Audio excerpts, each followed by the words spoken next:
70ാമത് Nehru trophy ജലമേളയുടെ തിരിതെളിയാൻ പോവുകയാണ്.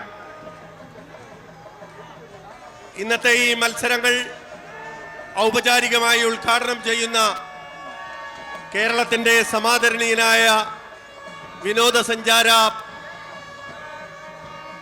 പൊതുമരാമത്ത് വകുപ്പ് മന്ത്രി അഡ്വക്കേറ്റ് മുഹമ്മദ് റിയാസ് അവர்கள் ഇവിടെ എത്തിയിട്ടുണ്ട്. ഈ ജില്ലയുടെ ചുമതലയുള്ള ബഹുമാന്യനായ നമ്മുടെ പ്രിയപ്പെട്ട ശ്രീ പ്രസാദ് കൃഷി വകുപ്പ് മന്ത്രി അവர்கள் ഇവിടെ എത്തിയിട്ടുണ്ട്.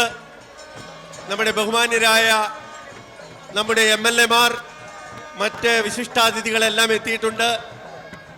ഈ ചടങ്ങിൻ്റെ ആദ്യ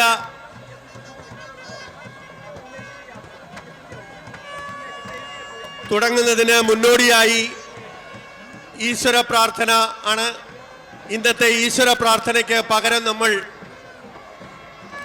കേരളത്തെയും മലയാളികളെ ലോകമെമ്പാടും ഞെട്ടിപ്പിച്ച വയനാട് ചൂരൽമലയിലും മുണ്ടക്കയിലും ഉണ്ടായ അതിദാരുണമായ പ്രകൃതി ദുരന്തത്തിൽപ്പെട്ട നമ്മുടെ ജീവൻ നഷ്ടപ്പെട്ട പ്രിയപ്പെട്ടവരുടെ ഓർമ്മയ്ക്ക് മുമ്പിൽ നമ്മളെല്ലാം ഒരു നിമിഷം എഴുന്നേറ്റ് നിന്ന് മൗനമാചരിക്കുകയാണ്.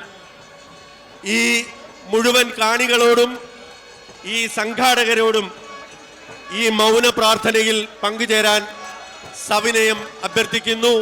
We request everyone to take part in this condolence. Please.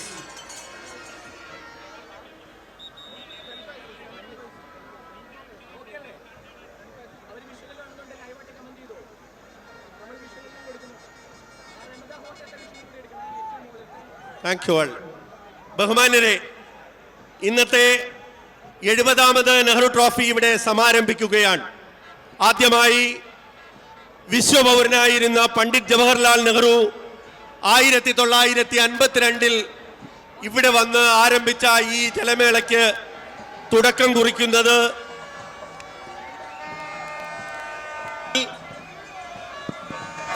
Pandit Jawaharlal നെഹ്റുവിന്റെ പ്രതിമയ്ക്ക് മുമ്പിൽ ബഹുമാന്യനായ നമ്മുടെ വിശിഷ്ടാതിഥി ശ്രീ മുഹമ്മദ് റിയാസ് അവറുകൾ കേരളത്തിന്റെ വിനോദ സഞ്ചാര വകുപ്പ് മന്ത്രി പുഷ്പാർച്ചന നടത്തിക്കൊണ്ട് ഈ ചടങ്ങുകൾ സമാരംഭിക്കുകയാണ്.